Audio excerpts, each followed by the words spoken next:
Well, hello and welcome to this Herald webinar in which we discuss Scotland's contribution to COP26, a joined-up just transition. My name is Kim McAllister. I'll be the host today, and I'm delighted to be joined by a fantastic panel. We have Dr. Poonam Malik, who's the Head of Investments at the University of Strathclyde. Good morning, Poonam. Good morning. We also have Paul Winstanley, who's the Chief Executive of Census. Good morning, Paul. Good morning, Kim. Good morning. And we have Dr. Alison Dunn, who's the Executive Director of Scottish Universities Life Sciences Alliance. Good morning, Ali. Good morning. Hi. So I'm really pleased we're all here to discuss COP26 and the brilliant work that's going into preparation for it and your event, which is happening on the 26th of October. Now, Paul, some people are calling COP26 a COPportunity. Why do you think this is? So I think if we look at sort of climate change, and if we look at sort of what's being portrayed, you're quite rightly, we get concerned about temperature rising, oceans rising, and it's actually sort of presented as a threat, which indeed it is. But actually, one of the really important things is actually not just to view it as a threat; it's also to view it as an opportunity. So it's a classic risk opportunity proposition to me in that regard. And so if you look at climate change, what does it mean? What does it mean in terms of, as an example, what does it mean in terms of employment? What can I create as new employment opportunities, new employment areas as a consequence of climate change? So what new industries can I create? So if you take an example, one such example may be the insulation of our homes, and how do we actually insulate our homes? If you're doing this as a new build, it's easy, relatively easy. However, many of us live in sort of older houses. How do I retrofit it? What does that mean if I'm living in social housing, or I'm economically I'm disadvantaged?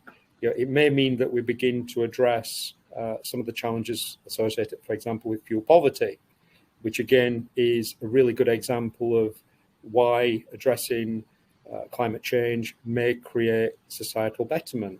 The other aspect is actually the economic activity. So what can we do to create new businesses, new skills, whereby we can build Scottish companies who can actually go away and do that retrofit, deliver that business, as an example. So I think it's pretty much systematic systems and enterprise thinking, saying, look, what can we create as either societal benefit or economic benefit, whilst also delivering climate change? And that's actually been sort of really central to our thinking in planning for the conference. So Poonam, do you agree that COP26 is a huge issue that allows us all to rally behind a single cause? Oh, absolutely, Kim. If we need to tackle any huge situation like this, for which everybody is worried about, we need to collectively do it.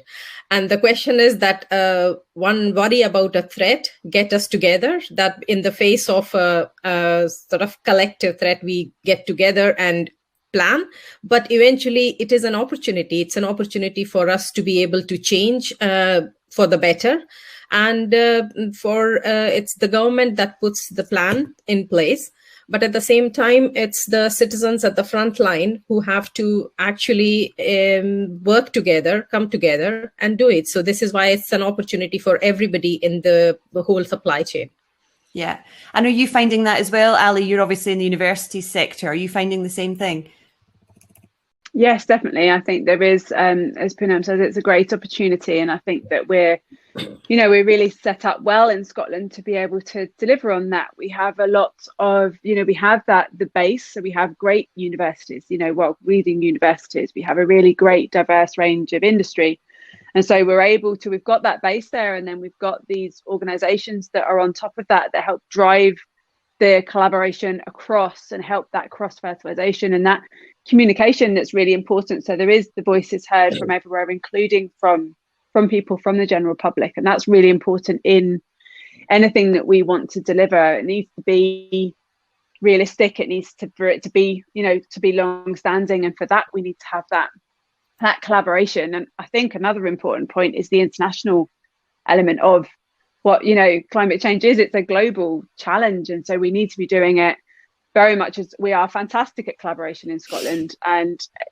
but we need to also be doing that outwardly, and we need to be looking out, we need to be working on the relationships internationally.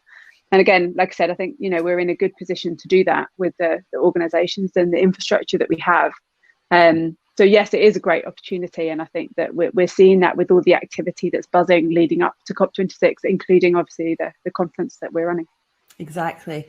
Now, you touched on this a little bit, Poonam, so I'd like to talk a little bit more about the just transition, which I think is a really key part of everything that we're trying to do. And you mentioned everybody needs to play their part. How would you describe a just transition, and what needs to happen in order for that to be achieved? That is a key passion and very close to the heart. So as I see it, a just transition is both the outcome, a fairer and greener future for us all, but it's also the process that must be undertaken in a partnership, collaborative manner, as Ali was just saying, for those that are impacted by the changes. So we need to think of everything along that food chain or supply chain and how we are transitioning to the net zero. But transitioning in a way that we achieve our net zero targets and a climate resistant economy, but not leave anyone behind. We need to deliver it in a way that delivers fairness and tackles inequality and injustice for all. And as we have seen in COVID itself, the marginalized society faced even more and some people suffered more than others.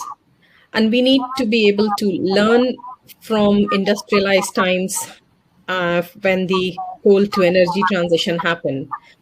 What a situation, in this case, we are trying to get into renewable sources of energy, future-based solutions. But the existing energy sector, we want to bring them along. We want to bring them along in a way that we reskill everybody. The newer SMEs and startup companies that are developing these innovative solutions, do they have the right tools? Do they understand how we take them forward? Is there enough? The Kaufman Foundation shows that these startups, innovative organizations are the one which are going to create the most jobs in future. So if they are going to create, are they prepared for it? So that's where our skill setup comes into picture. Our universities, innovation centers come, but that pathway has to be led by the government. So in which case, the policy environment that the government is leading on, and which is why COP is an opportunity, because it's a commitment from all the leaders in the world. It's no more time to talk. As it's been said, that if you want to go fast, go alone. But if you want to go far, go together. And that's what we are aiming to do here, that by bringing everybody, we create good jobs, good opportunity, and economic benefit. That just GDP as a measure, that's changed. I think we need to move beyond that when we look. If we want a well-being, healthy society where everybody is cared of, where developing countries, emerging economies, less underdeveloped country, if we think globally, we need to create an environment, and local at our own level, regional differences, but we need to tackle who is being left behind in a digital transformation area. Paul was talking about the retrofit opportunity, and that is going to be the key. That how are we thinking about everybody who's part of our society and bringing them on board? And that is the only way we can achieve this net zero together, but in a just transition manner. So, Paul, I think that's a really important point, the just transition, making sure nobody's left behind, because as Poonam says, the pandemic has shown us that there are sections of society that suffers more than others. What do you think we need to do to make it a just transition? So I think we need to start thinking about, this isn't just climate change or it isn't employment, it's combining the two together.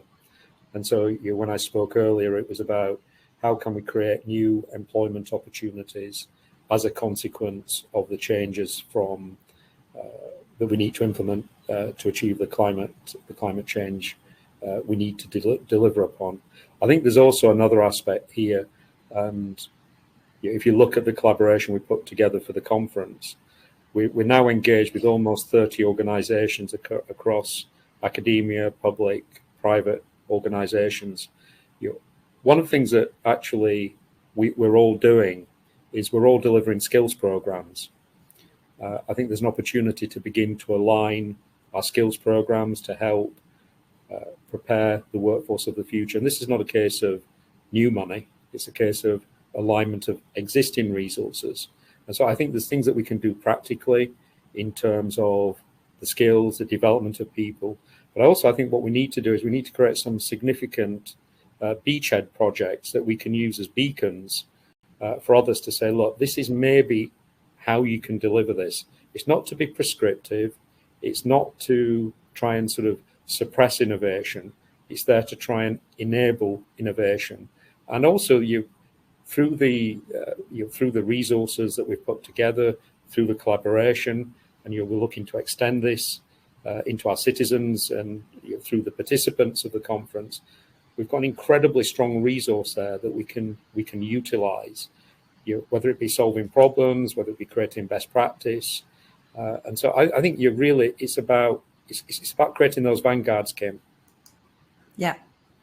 And Ali, from your point of view, collaboration is such an important part of not only what we're doing with COP26, but I imagine with university work, whether it's the students collaborating or the world of business collaborating with students who are then graduating. How do you feel that the university sector can add to this?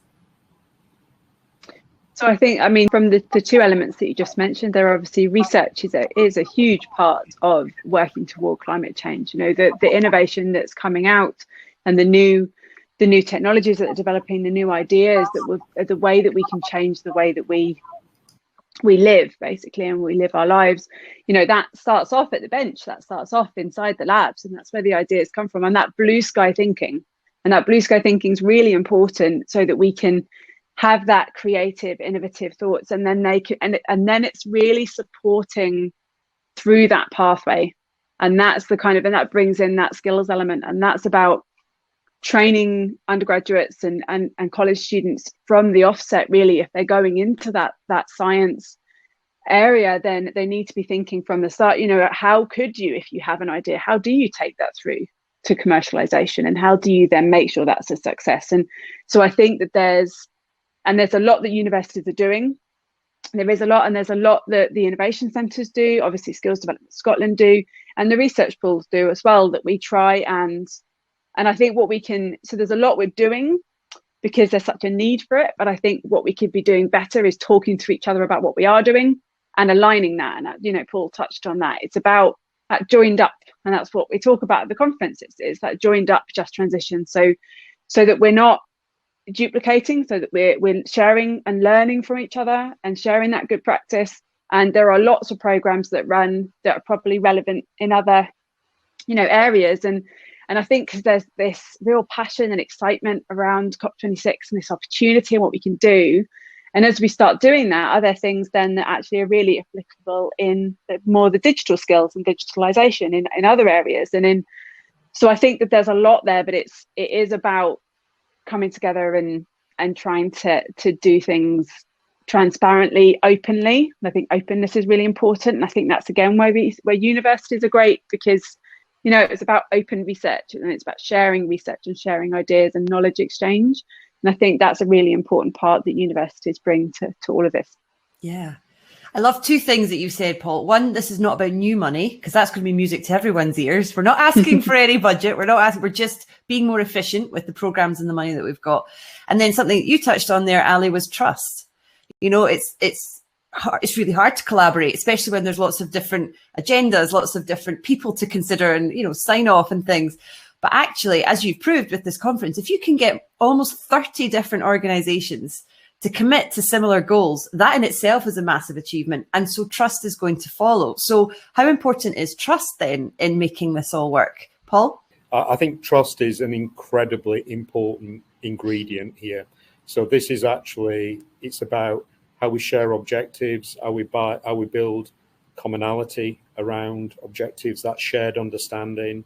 It's actually about, this will not be a smooth path. There will be bumps. It's actually about how do we deal with those bumps? How do we communicate effectively that there are problems? How do we actually sort of harness collective collective contribution to actually solve those problems. And frankly, it's also how do we share success? How does positive climate outcomes add to the key performance indicators of all of the organizations? So there's got to be, for sure, this is it is about collaboration, is about innovation. There's got to be a big collective benefit that we generate. However, there's also got to be an individual benefit. All of the participants have got to feel, and all the collaborators have got to feel that this is actually allowing them to develop their own agenda, meet their own objectives. And so the trust and the communication, points which Ali both made, very strongly and passionately, are absolutely key to this. And Poonam, how would you feel Scotland is good at this? I'm biased. We're all biased, but how would we tell the world that Scotland is the best place to do this? Oh, absolutely. I mean, there is no doubt about it that we are the best in there, because as it said, Scotland is small enough to get everybody in the same room and big enough to get things done and deliver on the global stage. And it's not new. We were the pioneers in the renewable energy when that movement started. We have taken leadership. And as both Paul and Ali have said, that we have got those ingredients of success of excellent research and development capability, innovation capabilities, people's will to bring change, and an enabling ecosystem with our participating agencies, private sector participation.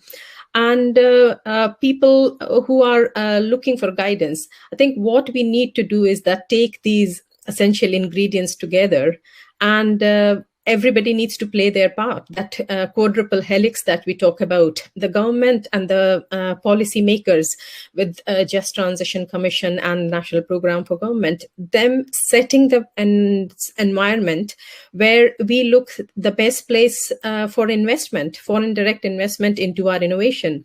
We know, as Paul said, it's not a question about new money. It's not even a question about some new innovation. We have all the innovation capabilities, and it's the question of showcasing it and at scale, basically making it at scale. And that is where we need that help.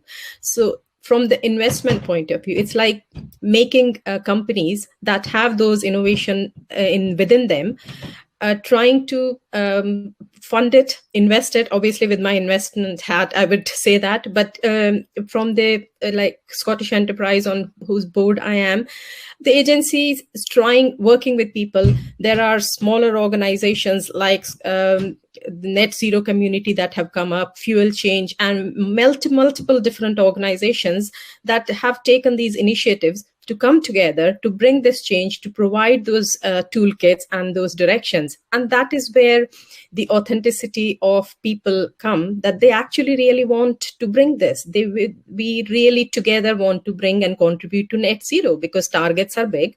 Unless we work together, as we have shown and discussed, we cannot go far. And attitude change is a marathon. It's not a sprint. So we need to walk far. We need to walk together, and we need to be that both authentic and transparent in there. And eventually that is the only way we will be able to achieve. And proud to say that that mentality is right in Scotland. Hence, it is the opportunity for us at that COP26.